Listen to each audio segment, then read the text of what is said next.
Good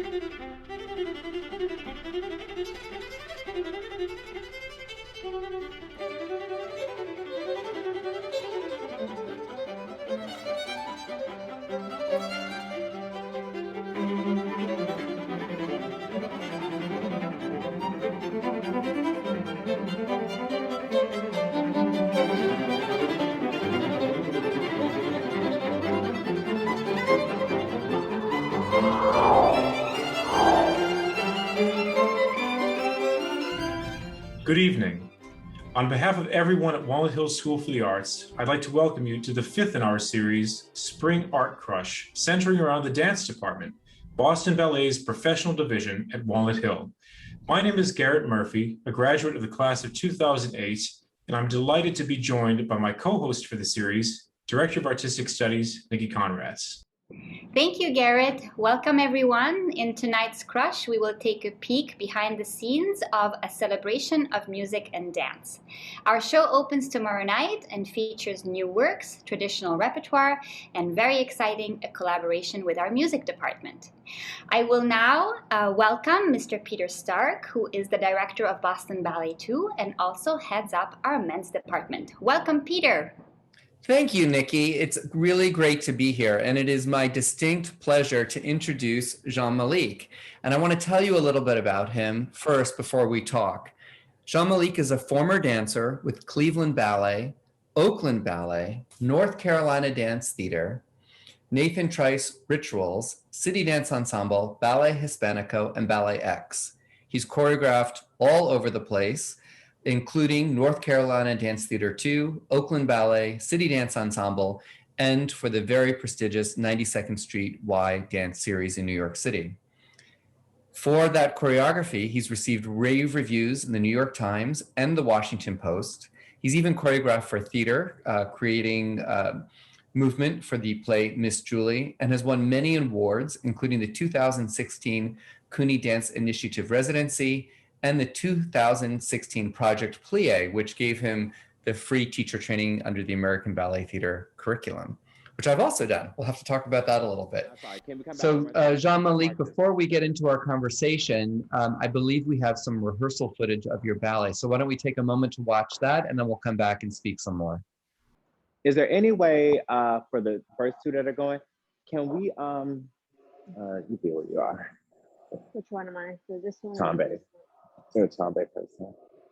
So if I'm on, he's on her stage, but. You doing this couple? Yeah, I'm just gonna be one of them. Yes, that's left. I'm on her left shoulder? Yes. Yeah, you're over here.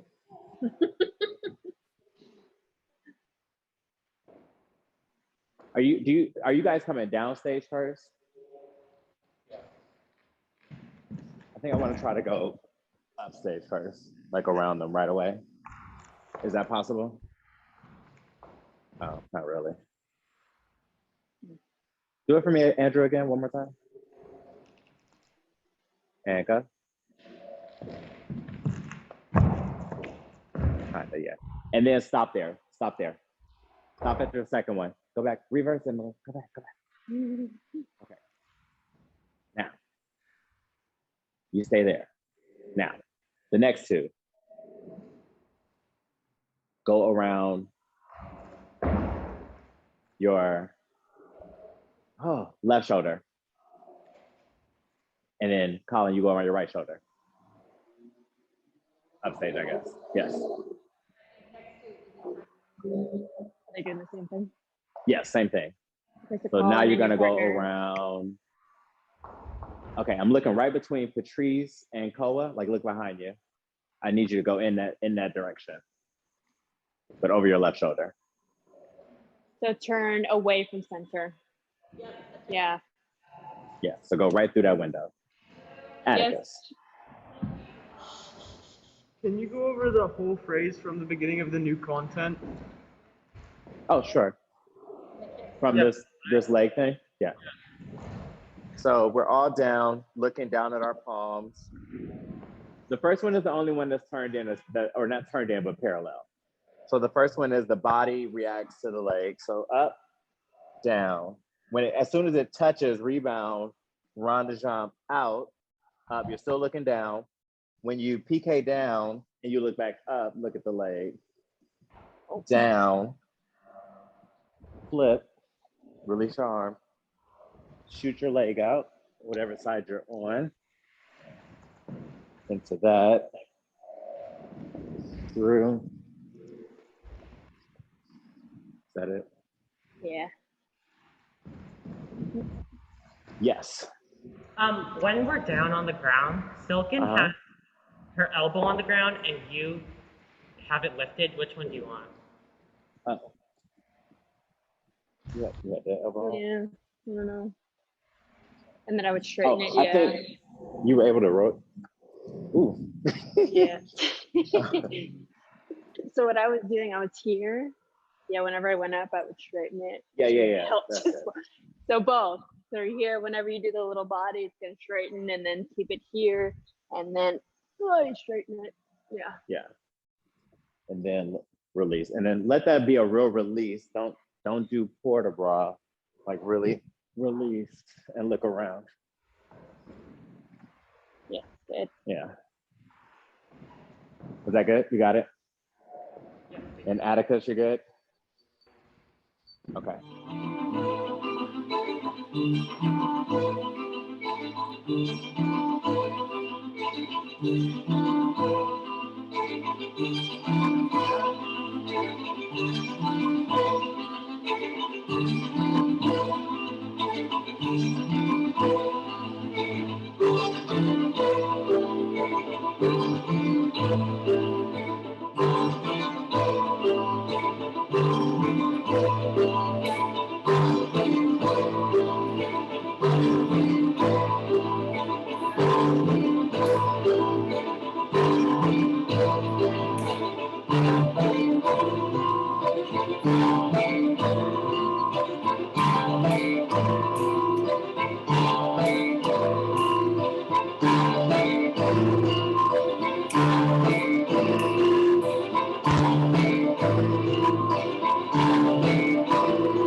So you have such an interesting background. When I was looking through your bio, it looked like you did start with classical ballet. Is that correct? Absolutely. Well, actually, no. The first class I ever went to was an African dance class in a local church, and I hated it. I didn't like it. I thought it was too divided. It was specific steps for the women, and there were specific steps for the men. And I found the women's movement to be exhilarating, exciting, and there was nothing that distinguished it for me to be masculine or feminine, so I didn't understand why everyone couldn't do it.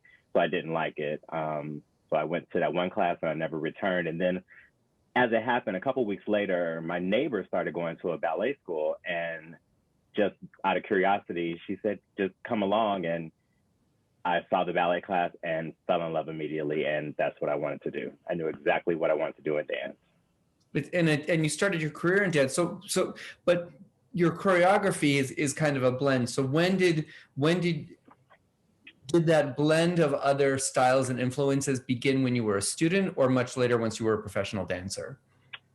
I started choreographing first when I was 13 in my local performing arts high school, and it was very ballet. It was like straight up linear, and I think a teacher had come to me and asked, I've seen you at parties and I've seen you dance, just socially, and that's naturally in you. So think about maybe like incorporating that into your ballet choreography and see where it goes. So I started exploring it really early, but it really wasn't until after my training at the Ailey School, my last 2 years of training, where I took Dunham and Horton, Graham, Cunningham, and I had all this contemporary work set on me by people from Forsyth and ballet pressure, and that's where I really started to understand contemporary ballet. And that's what I really fell in love with, that you can still use classical ballet, but make it speak to how we move in the world today.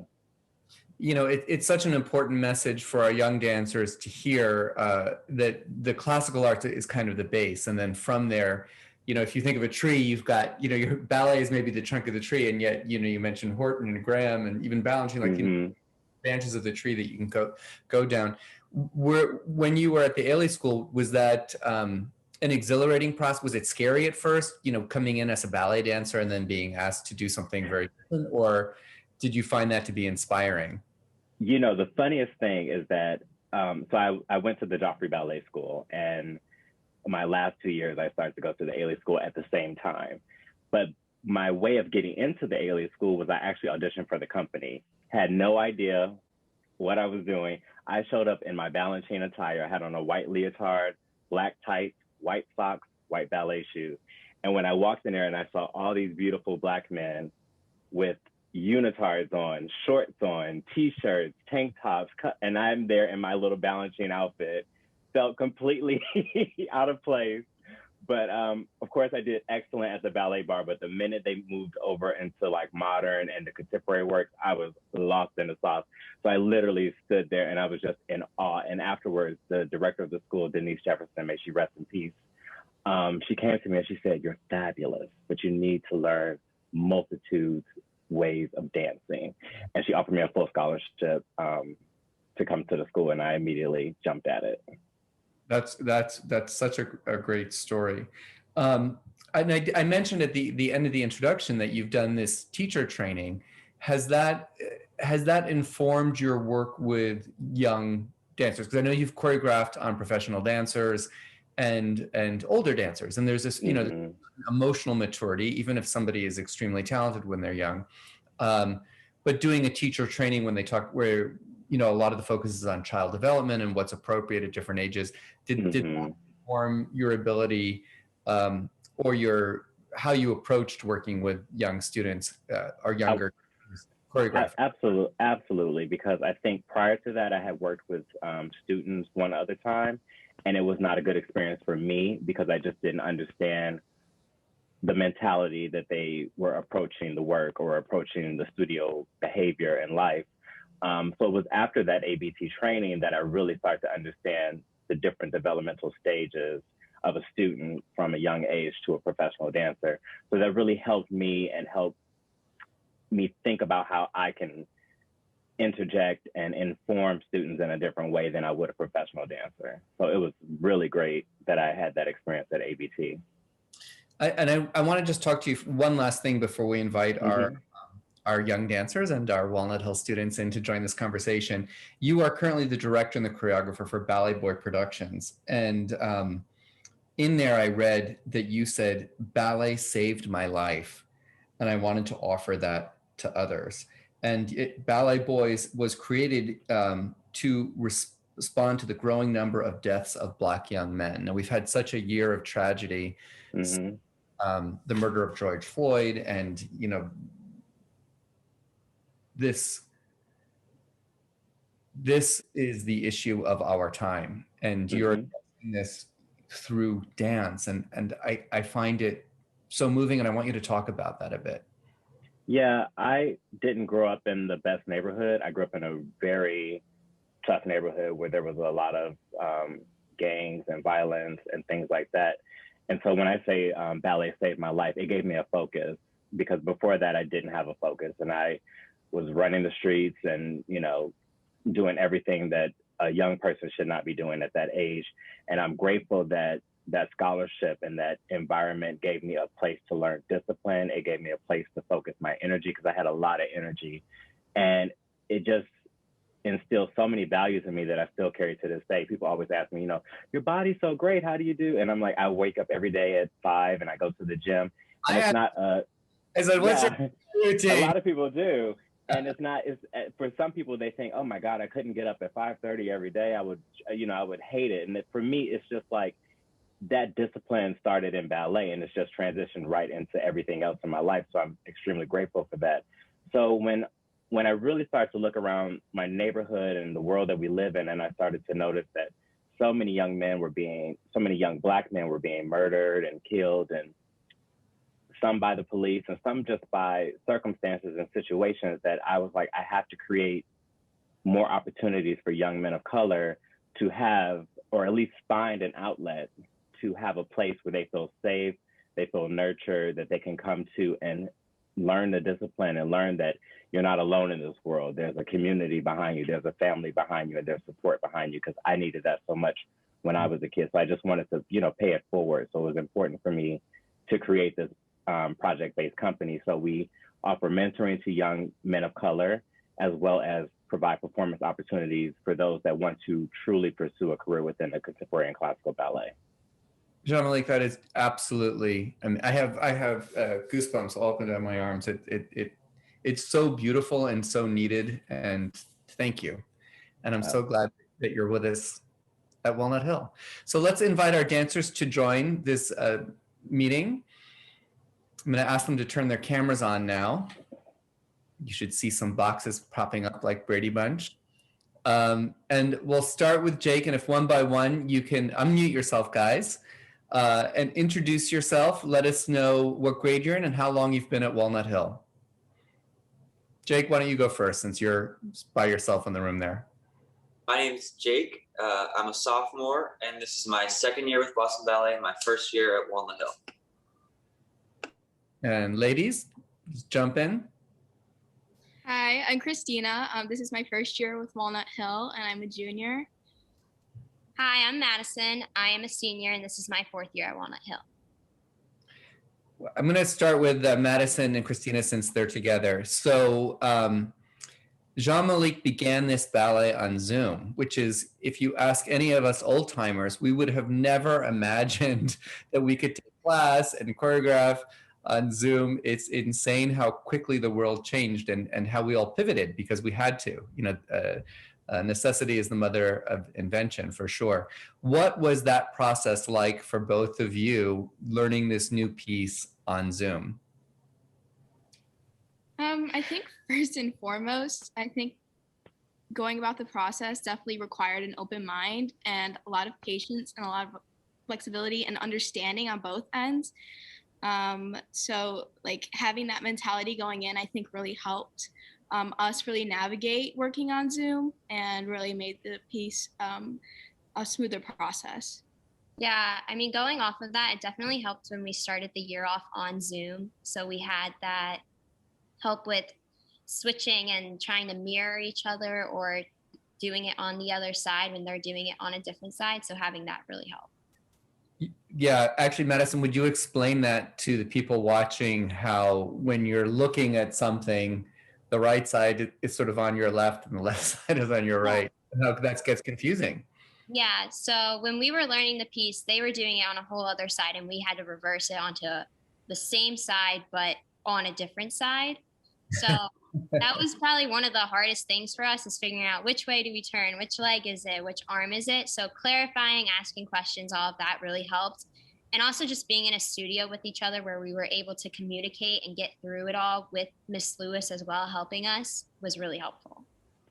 And that's right. So Denise Lewis, who's the assistant director here of the dance program, worked as a ballet master. And before I get to you, Jake, you hadn't actually worked with Denise in this capacity before. And I know that you have your own, most choreographers have their own assistants that get to know sort of their movement style, their musicality. Was that challenging for you to have somebody who's experienced and yet hasn't worked with you in the studio in 2 different places when you haven't even met in person? Yeah, I was lucky that I did have my assistant in the studio with me in New York for most of the parts, for most of the rehearsals. But it was a delight to have Denise in the room because she was physically there. Because unfortunately on Zoom, it doesn't really give you a good idea of the depth perception. So I had no idea where these lines were running to, how they were forming in the studio. So Denise was that extra eye to make sure I was at least moving in the right direction. Because I don't think if I had that, it would not have been as smooth as it was. And before we talk, it's great that you're here now. And before we jump to that, because I teach the boys, one of the challenges for them, and I want Jake to speak to this, is that you really focused on the phrases and your movement quality before you added the music. So Jake, talk about that process, because every choreographer has a different process. Yeah, well, for all of us, I think we try to be musical, and we are told every day in class, oh, you know, that musicality is the most important thing, that it is the technique, like that's part of how you're doing the movement, is that is the right or wrong, not even how pointed your foot is or how turned out you are, but when you're doing the movement. And so just to work together with everyone else, I think it allowed us to, once we added the music in, which the music itself changes time signatures and speeds, and it fades slower and it adds layers. So we knew that when we added the music, that wasn't going to necessarily make it easier. So actually not having the music prepared us to be able to dance together without it, so that once we added it together, all we had to do was really just count it, as opposed to sometimes when you add the music in, when you're dancing with the music, you not only have to count the music, but you have to fully learn with your peers, like how are we going to stay on this music? It's so fast, it's so slow. But because we had already had to learn it without the music, we knew how to dance together. We knew how to do the phrase on time without having any music. But there was still, yeah, the sense of togetherness before we actually had anything to go off of for what was together. You know, one of the Boston Ballet's resident choreographers is William Forsythe, who's very famous. And one of the things that Bill does sometimes is teach phrases to different music, to just use like a sort of a placeholder, a movement style. So talk about that, Jean-Malik, why you work that way. I mean, a lot of great choreographers do. I think it's. I didn't always. I used to, when I first started, of course, I used to play the music and choreograph, almost like I used to call it paint by numbers. Remember where you paint, they give you the numbers, they give you the colors. And so I used to do that. I would press play, I would choreograph the first 3 seconds, press pause, then I would do the next, you know. And it wasn't until about 5 years ago that I was in a residency program for CUNY in New York, and we didn't have a sound system. So I was forced to not use the music, but I still had to utilize the time. And so I said, okay, great, this would be a good challenge. Let's see how I do this. So I started creating phrases without the music. And then once we did get a sound system, I actually didn't use the music until the end of the week. And I just found this process really works for me. It, as Jake was saying, it kind of, for me, I think it helps the dancers a little bit more. It really helps them understand movement style, movement quality, as opposed to getting stuck to doing one thing one way because the music says so. Because I think a lot of times, and I think this is part of the reason, I can't remember, I haven't worked with Bill in so long, but I do remember when I rehearsed with him, you know, one of the things, he doesn't like dancers to get stuck to the counts, because then you're just counting a ballet. You're not living in the ballet. You're not living in the music. And when there's so many layers to most of the music that we choose, and we want them to express all of that. We want to be representations of the music that we're hearing visually. So I think it's working out pretty well. I've been sticking with it for the past 5 to 6 years. So I think I'm going to keep on going with that. Well, and then the other thing I think that's interesting, and maybe we'll have you answer first, Malik, and then the kids can jump in, is that, you know, you develop the phrases and then the music and then the patterning, which is like another level. It's almost like you're building a cake from one level to the next. So talk about that, adding the patterning, which is, you know, where people are in space. Is it 3 people? Is it 20? Is this an entrance? Is that an exit? That aspect, because that's like another level of choreography. Yeah, I'm a little weird in the way that I create the phrases in my head. Of course, in my head, the people in my head can do anything. They can dance upside down and backwards and forwards, and they have no gravity. But then you get into the rehearsal room, and then of course, you know, you're working with real life human beings who cannot do that, but they can get close. So I create the phrases first. Now, the patterns and things like that, that's purely my intuition. I've always relied on my intuition just to guide how the dance moves, how it kind of formulates. I have a feeling for the music, and whatever the music is kind of telling me, I kind of go off of that. I don't really try to think too much about patterns. It's weird. I know a lot of people don't work that way, but I have found that it really works well for me, because I've tried the other way where I tried to dot out the patterns and do all this stuff. And it just looked like a chaotic mess to me, where when I look at my work now, it just looks very organic, the way it kind of flows and basically models the music in a way. You know, if you have one instrument, two instruments, there's still layers of melodies and, you know, the underline and everything like that. And so it just kind of works out that way. That's why in rehearsal, I always tell Denise, I have no idea what I'm doing. I don't mean that literally, but you know, that's what it feels like. It's brilliant. Ladies, so what was that like when you start to feel the piece gel, when you add the music and they start to add the formations? Talk about that moment, both of you. I thought it was really cool how we sort of just started piece by piece, especially working on Zoom, you know, to know the steps, not get overwhelmed by having to worry about where I need to be when I do the step or what the count is when I do the step, especially with the delay and the lack of depth perception. Like, that really made the process so much more efficient, in my opinion, and so much less stressful.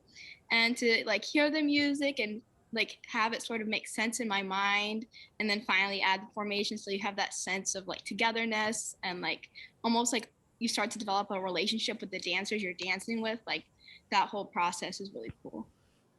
Yeah, I think what was really cool too is how when we first started learning without the music, we would all find a way to like make it our own, but also be there together at the same time, which was not what we thought would it come out as, but it did.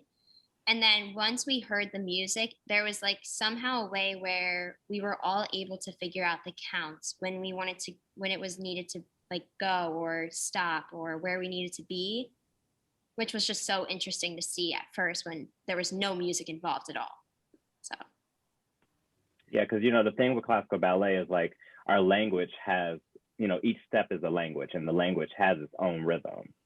And as choreographers, we manipulate, I think, that rhythm, but at the basis of it is still the same. If it's a tendu, if it's a pas de bourrée, if it's a glissade, if it's a jeté, you know, it all has its own rhythm. So when you place it with music, that's where you can manipulate and play with it a little bit. Now, Malik, I've heard super cool things about your music, and I've heard little bits and pieces of it. Can't wait to hear the whole thing. Can you talk about your process to select the music for this work? Yeah, the composer, his name is Simon Broska. He's a Polish composer. And I discovered his music by way of iTunes. I was listening to music by Jovi Talbot. And at the end of his album, iTunes starts suggesting other artists that you may love or like. And his album Migrations came up and I started listening and I fell in love after the second track. I was like, who is this? This music is so emotional. It's so current. It's purely classical music, but it felt so fresh and so new. And he creates from a place of real emotion. And I felt all that in his music. So I've had this music for about 6 years and I've just sat on it and listened to it. Like I listen to it almost every day. Usually like if I'm doing cardio or running down the street or anything like that. And I just felt now was the time that I had something to say to the music. So I felt it was very appropriate to use it right now for this moment in this new work. That's great. Do you have a catalog of music for your upcoming pieces? Yeah, I have a whole notebook of like my dance diary of music. I have over, I think 300 like pieces that I'm interested in that I kind of rotate and listening to. And Jake, I know you do have some music background, and that's one nice thing about Walnut Hill is that our artists can do a little bit of cross-disciplinary study. They're focused on whatever they're doing, but they do have access to other things. Ladies, do you have a music background, either of you? I played piano when I was little. That was it. Awesome. That's something. Christina? Yes, I play piano as well. I'm not the musical person in my family, though. That's my brother. Well, you're the dancer, so that has a place of importance for us, which is really, really, really terrific. When does this piece relate, Jean-Malik, to COVID or to dancing outside? Or, I mean, it doesn't have to, right? I mean, dance doesn't have to mean anything, but I'm guessing hopefully some of our people that are with us tonight watching will have the opportunity to see this piece either live or more likely on video. But thematically, is there anything that you want to say about what you are what you were expressing as an artist through this. Yeah, I titled the piece Light Migrations because I felt like when COVID started, I was in right before COVID started, I felt like my career choreographically was really starting to take off. I had quite a few commissions that I never had before, residencies and things like that. So I felt like finally, after so many years of, dredging away and chipping away at what I call the ballet mafia to get in, things were really picking up and starting to happen. And then COVID hit, and week by week, everything started to be taken away, to where by April of last year, I had nothing for the remainder of the year and nothing for 2021. So I was in a very dark place. And as I looked around and watched the news and talked to friends, everybody seemed to be falling into this dark place. And somewhere around November of that year, Dance Lab New York reached out to me to offer me a residency program that would be online through Zoom. And prior to that, I had no desire to choreograph. I had no desire to be an artist anymore. And it kind of brought light back into my life. And it reminded me of why I was here, what I love, the purpose of dance, and how impactful it is to not only us as artists, but to people who enjoy the arts, and how necessary it is for their lives. Because I think in any other time, war times or during other pandemics, the one thing that people could do, they could always go to the theater, they could always see movies and plays and dance. And to have that kind of taken away was, it was a very dark place, I would think, for a lot of people. So I wanted to create something that brought light back, and we're searching for the light. And I think we're finally there at the, searching for the light at the end of the tunnel. I think we found it, and now we're able to present dance to an audience and hear applause and share energies again. So it's quite amazing. So I really wanted the piece to reflect that and be about that. So it's a COVID related work. Wow. That speaks directly to the time. And as we wrap up, I want each of our dancers to share some of how you're feeling to get back on stage after this crazy year. You started taking class in your homes and your kitchens and your living room, setting up these ballet bars, and now then back to the studio, and then a Zoom rehearsal, and then the live choreographer in the room, and now tomorrow, I can't believe it. We launched the Celebration of Music and Dance, our 3-day celebration of performances. So to finish up this section, if each of you can just give me a couple of thoughts that you have about getting back on stage tomorrow. For me, I feel like the most rewarding part of this art form is to perform. I think, what initially drew me to the art form was, the discipline and all that. But I think at the end of the day, being able to share that with people and to express that love that we have with people, I think is the most rewarding and motivating part of what we do every day. So. Yeah, and definitely getting to show like our passion and what we love to do and getting to express it. And now even like hearing that we're able to perform without masks if we're comfortable with it, and getting to see each other see each other's faces, looking at each other while we're dancing and not having something covering half of our face is like probably the greatest feeling in the world. I agree. Jake? Yeah, well, I feel like I've been performing since on stage since before I could dance, since before I was an actual dancer, when I was like 7 or 8 years old doing like nutcrackers and stuff. But for the last couple of years, since I've come to Boston Ballet and now Walnut Hill, I've really kind of hunkered down and worked on my technique and like my dance internally, as opposed to like, because we haven't been able to perform. So now to finally be able to get back onto stage and like do what originally was what I feel like I was naturally comfortable doing, which is just being on stage, being in front of people, and being able to like share my extroverted energy is something I'm really excited to do after having to be only me by myself, watching myself dance for, now almost a year and a half, but I'm really excited. Well, we're all excited too. And the program, in addition to John Malik's new ballet, has an excerpt of George Balanchine's Serenade, a new piece by faculty member Kathleen Mitchell, a character element. I think it's going to be tremendous. Starting tomorrow, our 3 days celebration of music and dance. Dancers, thank you so much for joining us. Jean Malik, thank you for your patience and thank you. Of of artistry and humanity. I'm so glad that you're here with us. And I'm going to toss it back now to Garrett and Nikki. Thank you to our students, Jacob, Christina, and Madison, guest choreographer Malik, and our head of men's training, Peter Stark, for being part of tonight's Crush. This was the last in our 5-part series, complementing the virtual presentation of spring performances and showcases from each of the 5 arts majors. Garrett, back to you. And now a special word of thanks to all of you for joining us tonight and throughout this Spring Crush series. We hope you've enjoyed getting a glimpse behind the curtain this spring to learn more about what is happening at Walnut Hill and to celebrate the arts with us. We look forward to continuing to offer more opportunities like this for everyone in our community, both near and far. In the meantime, sending you warmest wishes from everyone at Walnut Hill. Be well and have a great night.